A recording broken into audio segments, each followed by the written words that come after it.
खा लिया सरदार। खा लिया? 1 किलो चूना खाने के बाद तुम जिंदा कैसे हो? इस डब्बे में चूना ही था ना? सरदार इस डब्बे में चूना नहीं दही थी। दही?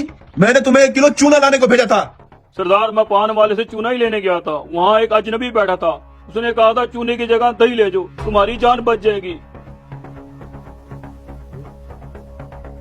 तुम्हें तो मैं बाद में देखूंगा, पहले उस अजनबी को बुला के लाओ।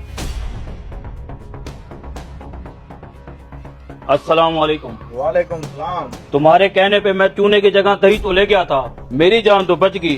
अब तुम्हें सरदार ने बुलाया है। अंदाजा था मुझे इस बात का। अल्लाह सरदार की कसम से बचाए। तो ये है तुम्हारा सरदार। मैंने अपने मुलाजिम को चूना लाने का कहा था, तुमने इसे दही ले जाने का क्यों बोला? क्योंकि मैं जानता था वो चूना आपने इसी को खिलाना है। तुम्हें कैसे पता चला कि वो चूना मैंने इसे खिलाना था, जबकि ये बात तो इसे भी मालूम नहीं थी, सिर्फ मैं जानता था। जब इसने पान वाले से 1 किलो चूना मांगा तभी मुझे शक हो गया था कि पान बनाने के लिए 1 किलो चूना तो कोई भी नहीं मंगवाता। फिर मैंने इससे पूछा कि तुम सरदार के पास क्या काम करते हो, तो इसने मुझे बताया कि ये आपका खास मुलाजिम है जो आपको पान बना के खिलाता है। तब मैं समझ गया कि आज सुबह जो इसने आपको पान खिलाया होगा उसमें चूना ज्यादा लग गया होगा।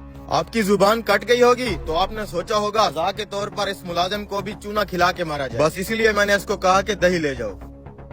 मानना पड़ेगा यार, गजब के ज़हीन इंसान हो तुम। यहाँ बैठो, मैं तुम्हारी जहानत पे तुम्हें इनाम देना चाहता हूँ। मांगो, क्या मांगते हो? मुझे कुछ नहीं चाहिए सरदार, बस मेरी एक नसीहत याद रखना, जब इंसान का वक्त खत्म होता है तो मालो दौलत रुपया पैसा कुछ भी काम नहीं आता, सिर्फ इंसान के अच्छे अमाल काम आते हैं। गरीबों पे जुल्म करना छोड़ दे सरदार, इंसान खता का पुतला है, मुलाजिमों की छोटी मोटी गलतियाँ माफ कर दिया कर।